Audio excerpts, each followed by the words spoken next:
बहुत ही आदर और सम्मान के योग इंडियन नेशनल लोकदल पार्टी के राष्ट्रीय अध्यक्ष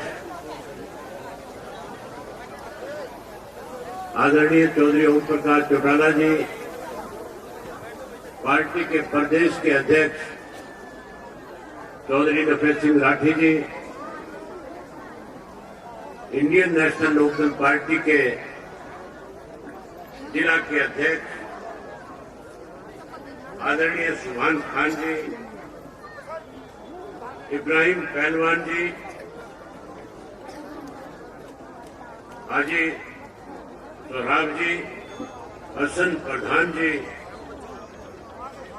सलील अहमद एडवोकेट जी, इकबाल जी, जिला के उपाध्यक्ष बानो जी, महिला की जिला की अध्यक्ष सरोज बाला जी, मंच पे मेरे साथ बैठे हुए पार्टी के राष्ट्रीय स्तर के, प्रदेश, जिला और हल्का स्तर के सभी नेतागण, आज के इस प्रदेश में कैसे परिवर्तन आए,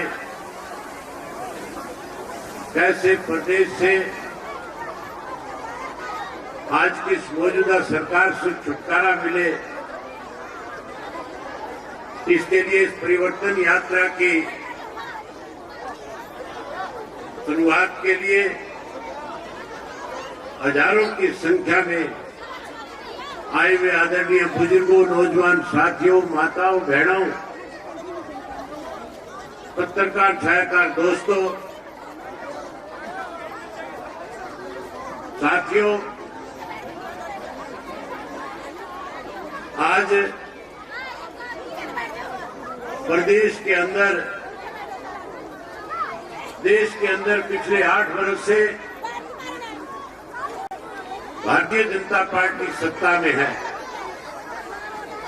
प्रदेश में पिछले 3 वर्ष से भारतीय जनता पार्टी और उनकी एक सहयोगी पार्टी लगातार सत्ता में बैठ करके हरियाणा प्रदेश के लोगों के सामने रोज नई नई दिक्कत और कठिनाई खड़ी करने जा रही है। लगभग 8 वर्ष हो गए प्रदेश पे, देश पे पूरा संकट छाया हुआ है, जिसके कारण लगातार संविधान और प्रजातंत्र के ऊपर कुठाराघात किया जा रहा है। साथियों, किस तरह से लगातार 1 वर्ष तक किसान आंदोलन के दौरान आप लोगों ने एक लंबी लड़ाई लड़ने का काम किया था। हरियाणा के, पंजाब के, उत्तर प्रदेश के, राजस्थान के, मध्य प्रदेश के किसानों ने दिल्ली के चारों तरफ लगते हुए बॉर्डर पे आकर के बैठ करके जो 3 काले कानून बने थे, उन 3 काले कानूनों को वापस कराने के लिए आप लोगों ने अपना घर बार, परिवार, खेत सब छोड़ करके देश के प्रधानमंत्री को इस बात के लिए मजबूर किया था कि जो काले कानून आपने बनाए हैं वो वापिस हो और देश के अंदर एमएसपी लागू हो। देश के प्रधानमंत्री ने वायदा किया था, जहां काले कानून वापिस लेकर के आप लोगों से माफी मांगी थी और कहा था कि मेरे से गलत फैसला लिया गया, वहीं ये भी कहा था कि देश में एमएसपी लागू हो, इसके लिए कमेटी बनाएंगे। लेकिन आज 1 वर्ष से ज्यादा समय बीत गया, आज भी एमएसपी का कानून बनाने की बजाय किसान को कैसे कमजोर किया जाए, इसके लिए रोज नई नई योजनाएं बनाई जा रही है। आज हमारे प्रदेश की हालत इस किस्म की है कि प्रदेश का किसान मजदूर अपने आप को लूटा हुआ महसूस कर रहा है। आज जहां युवाओं को बड़े बड़े वायदे करके लोग सत्ता में आए थे, आज युवा जो है सबसे ज्यादा अपने आप को ठगा हुआ महसूस कर रहा है। मैंने इस परिवर्तन यात्रा के लिए सिंगारगांव और मेवात जिला क्यों चुना था? जब हम बैठ करके आपस में इस पे चर्चा कर रहे थे कि आज प्रदेश के अंदर परिवर्तन की जरूरत है। आज जिस कांग्रेस पार्टी की जिम्मेवारी बनती थी इस मौजूदा सरकार के खिलाफ लड़ाई लड़ करके विधानसभा में और विधानसभा के बाहर सत्ता में बैठे लोगों को मजबूर करके आम आदमी के साथ जाए हो, इसके लिए लड़ना चाहिए था। जो लोग आपकी लड़ाई लड़ने की बजाय अपने अस्तित्व की लड़ाई में लगे हुए हैं, आज हालात इस किस्म के हैं। आपने देखा होगा पीछे जब विधानसभा का 3 दिन पहले सेशन था और उस सेशन के दौरान जब मैं आप लोगों की आवाज को हरियाणा की विधानसभा में उठा रहा था, जब मैं शराब घोटाले को उजागर करने के लिए हरियाणा प्रदेश के अंदर भूमाफिया जो खड़ा हुआ था, हिसार में इंटरनेशनल एयरपोर्ट के नाम पे छोटे छोटे किसानों की जमीन को ये कह करके भूमाफिया के लोगों ने, सत्ता में बैठे लोगों ने उनको बेचने पे, जमीन बेचने पे मजबूर कर दिया था। ये कहा गया था कि अगर आप अपनी जमीन नहीं दोगे तो सरकार सस्ते दाम पे इसको एक्वायर करके आपको कम पैसे देगी। इसलिए अगर आपको ज्यादा पैसा चाहिए तो प्राइवेट लोगों को जमीन बेच दो। प्राइवेट लोग कोई और नहीं थे, सत्ता में बैठे हुए लोगों के छोड़े हुए एजेंट उनके लिए जमीन खरीदने का काम कर रहे थे। उसके लिए वहां के जो 12-14 गांव के ग्रामीण थे, जिन ग्रामीणों का रास्ता बंद कर दिया गया था, जिनकी बेशम कीमती जमीन जो 10-10 करोड़ रुपए एकड़ की थी, उस जमीन को 20-25 लाख रुपए एकड़ के हिसाब से बेचने पे मजबूर करने जा रहे थे। कैसे वो अपनी जमीन बचाए, कैसे वो अपना हिसार का रास्ता छोटा करे, कैसे उनके बच्चे स्कूल और कॉलेज में जाने में दिक्कत और कठिनाई ना आए, उसके लिए जब संघर्ष कर रहे थे, लड़ाई लड़ रहे थे, इकट्ठा होकर के सरकार को इस बात के लिए मजबूर कर रहे थे कि आप अपने वायदे को पूरा करें और वायदा पूरा करके हमें सुविधा प्रदान करने का काम करें, तो सत्ता में बैठे लोगों ने उनके रास्ते बंद करके उन ग्रामीणों के सामने परेशानी खड़ी करी थी। मैं उस धरने के अंदर गया, मैंने वहां जाकर के लोगों से पूछा था कि क्या दिक्कत है। ग्रामीणों ने खुल करके बताया कि सरकार में बैठे लोगों ने वायदा किया था कि एयरपोर्ट के साथ से रास्ता देंगे, हमें रास्ता देने की बजाय हमारे रास्ते बंद करके जो हमारी बेशम कीमती जमीन है उनको सस्ते में खरीदने पे, बेचने पे हमें मजबूर कर रहे हैं। साथियों, ये बात जब मैं विधानसभा में उठा रहा था और मैं विधानसभा में उन लोगों के नाम ले रहा था और कह रहा था कि लुटेरे सत्ता में बैठे हुए हैं, ये किसानों की जमीन को सस्ते में लेकर के कहीं अपने मॉल खड़े करना चाहते हैं, कहीं अपनी कोठियां बनाना चाहते हैं, कहीं यहाँ कॉलोनियां काटना चाहते हैं। तो सत्ता में बैठे लोगों को जहां इस बात को लेकर के तकलीफ हो रही थी, मैं उम्मीद करता था कि कांग्रेस के लोग मेरी बात से सहमत होंगे और कांग्रेस के लोगों ने उन लोगों के बीच में जाकर के उनसे वायदा किया था कि हम आपकी आवाज विधानसभा में उठाएंगे। उन्होंने आवाज उठाने की बजाय सरकार के साथ खड़े होकर के कई चुटकुले सुनाने का काम कर रहे थे। आज जिस कांग्रेस की जिम्मेवारी बनती है इस मौजूदा सरकार के खिलाफ लड़ाई लड़े, इस मौजूदा सरकार को गलत निर्णय न लेने पे मजबूर करे, आज वो सत्ता के बैठे लोगों के साथ मिलकर के हरियाणा प्रदेश को बर्बाद करने में लगे हुए हैं। इसलिए साथियों, हमने एक फैसला किया था कि हम अपने हरियाणा प्रदेश के लोगों के साथ न्याय हो, खास करके युवा पीढ़ी जो आज अपने आप को ठगा हुआ महसूस कर रही है,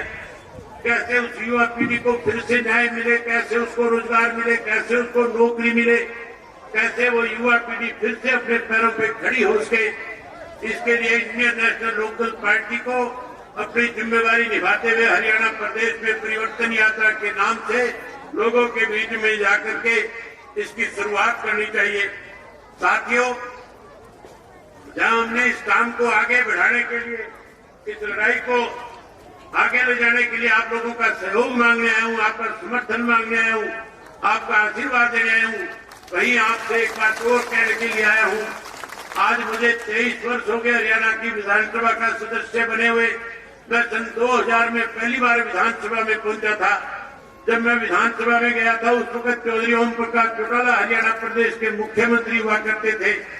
और चौधरी ओम प्रकाश चौटाला साल में 2 दफा हरियाणा प्रदेश के हर जिले के हर गांव में जाकर के सरकार आपके द्वार कार्यक्रम के तहत लोगों को मूलभूत सुख सुविधाएं कैसे प्रदान की जाए, वहां लोगों के बीच में बैठ करके लोगों से पूछ करके वही मौके के ऊपर लोगों की जहां समस्याओं का निदान करते थे, वही ग्रामीण अंचल में बसने वाले लोगों का विकास हो सके, गांव के लोगों को ज्यादा से ज्यादा सुख सुविधा मिले। इसके लिए सरकार आपके द्वार कार्यक्रम के तहत जो डिमांड गांव के लोग किया करते थे, उस डिमांड को मौके के ऊपर उसी वक्त पूरा कर दिया जाता था। मुझे अच्छी तरह से याद है, शुरू से उस वक्त में कांग्रेस का विधायक जाकिर हुसैन हुआ करता था और चौटाला साहब जब चंडीगढ़ से चलते थे उससे पहले जाकिर को फोन करके कहते थे कि जाकिर मैं नूह में आ रहा हूं, तेरे इलाके के लोगों की कोई भी समस्या है, तेरे पंचायत में किसी भी तरह की कोई मूलभूत सुविधा की कमी है, आज तुम आ जाना और वहां सारी पंचायतों को बुला लेना। जो जो दिक्कतें और कठिनाई होगी मौके पे उनको पूरा करने का काम करूंगा। उस वक्त जहां मेवात को पिछड़ा हुआ इलाका कहा जाता था, चौधरी ओम प्रकाश चौटाला जी ने मुख्यमंत्री रहते हुए अनेक दफा आपके यहाँ सरकार आपके द्वार कार्यक्रम के तहत एक गांव में आकर के जहाँ पीने के पानी की सुविधाएं प्रदान करी थी, जहाँ नहरी पानी लाकर के दिया था, जहाँ आपके गांव के विकास के लिए करोड़ों करोड़ों रुपए दिए थे, जहाँ मेवात को जहाँ पिछड़ा कहा जाता जिसमें मेवात को अग्रणीय बनाने का काम किया था। आज फिर मैं लगातार कांग्रेस और बीजेपी के शासनकाल के अंदर जो मेवात से चुने हुए व्यक्ति जो जाते हैं वो हमेशा एक ही बात कहते हैं कि हमारे मेवात के साथ भेदभाव किया जा रहा है, मेवात को पिछड़ा और ज्यादा पिछड़ा बढ़ाया जा रहा है। मैं आप लोगों से एक वायदा करने के लिए आया हूँ साथियों, अगर आप इस परिवर्तन में अपनी बड़ी भूमिका निभाने का काम करोगे, अगर आप परिवर्तन में आने में पहल करने का काम करोगे, जैसे पहले आपके इस मेवात से 3 विधानसभा क्षेत्रों से इंडियन नेशनल लोकदल पार्टी के विधायकों को आप चुन करके भेजा करते थे, अगली बार विधानसभा के चुनाव में फिर से 3 विधायक अगर चुन करके देने का काम करोगे तो मेवात को जहां लोग पिछड़ा मानते हैं, मैं आपसे वायदा करके जाता हूं, इंडियन नेशनल लोकदल पार्टी के सत्ता में आने के बाद जहां आपका पिछड़ापन दूर करेंगे, वही इस मेवात को गुड़गांव की तर्ज के ऊपर मेवात को भी एक अग्रणीय डिस्ट्रिक्ट बनाने का काम करेंगे, जहां लोग दूर दूर से चल करके आकर के देख करके जाएंगे। ये वही मेवात है जिसे पिछड़ा कहा जाता था, जहां मेवात के अंदर अच्छे से अच्छी सुख सुविधाएं आपको प्रदान करेंगे, वहीं पढ़े लिखे नौजवान बच्चों को रोजगार देने का काम करेंगे, स्कूल और कॉलेज बनाने का काम करेंगे, यूनिवर्सिटीज और मेडिकल कॉलेज बनाने का काम करेंगे। आज तो केवल घोषणाएं की जाती है, लेकिन साथियों केवल घोषणाओं से नहीं बल्कि हम लोग जो वायदा आपसे करके जाएंगे उस वायदे को पूरा करने का काम करेंगे। मैं साथियों लंबा थोड़ा आपके बीच में भाषण न देने की बजाय, क्योंकि जुम्मे की नमाज का समय होने वाला है और चौधरी ओम प्रकाश चौटाला जी जो सदा आपके बीच में रहे हैं, जिनका आपका बहुत लंबा एक रिश्ता रहा है, आपने हमेशा चौधरी ओम प्रकाश चौटाला जी को ताकत देने का काम किया है। जो चौधरी ओम प्रकाश चौटाला जी ने आपसे कहा, आपने हमेशा उस पर फूल चढ़ाने का काम किया है। मैं आदरणीय चौधरी ओम प्रकाश चौटाला जी से निवेदन करना चाहूंगा कि वो स्वयं आए और आकर के मेवात की जनता के साथ रूबरू होकर के मेवात की जनता के साथ बातचीत करें और आज की इस परिवर्तन यात्रा में जो लोग परिवर्तन यात्रा में आज मेरे साथ जाएंगे उन सबको आशीर्वाद देने का काम करें। मैं मेवात के लोगों से उम्मीद करूंगा कि आप इस यात्रा के अंदर अपनी बहुत बड़ी भागीदारी निभाने का काम करोगे। जहां साथियों मेवात के लोगों को सुविधाएं देनी चाहिए थी, आज सत्ता में बैठे लोग मेवात के नौजवानों को मारने का काम करते हैं। जब आपकी आवाज को विधानसभा में उठाया जाता है तो विधानसभा का स्पीकर हमारे स्पीकर बंद करने का काम करता है। लेकिन मैं आपसे वायदा करता हूं, अगर आप लोगों ने मौका दिया, समय आया, तो जिन लोगों ने आज इस तरह के कृतज्ञ काम किए हैं, उन लोगों को जेल की सलाखों के पीछे भेजने का काम करेंगे। देवास के लोगों के साथ न्याय कराएंगे और जहां न्याय कराएंगे वहीं जिन लोगों ने आज आपके साथ आपकी अनदेखी करी है उनको जेल की सलाखों के पीछे भेजने का काम करेंगे। आप सबने मेरी बात सुनी, आप सबका बहुत धन्यवाद। इसके साथ मैं चौटाला साहब से निवेदन करूंगा कि चौटाला साहब आए और आकर के आपको संबोधित करें, आपके रूबरू हो। आप सबका बहुत धन्यवाद। आदरणीय चौधरी ओम प्रकाश चौटाला जी। बहुत बहुत धन्यवाद चौधरी अभय सिंह जी चौटाला।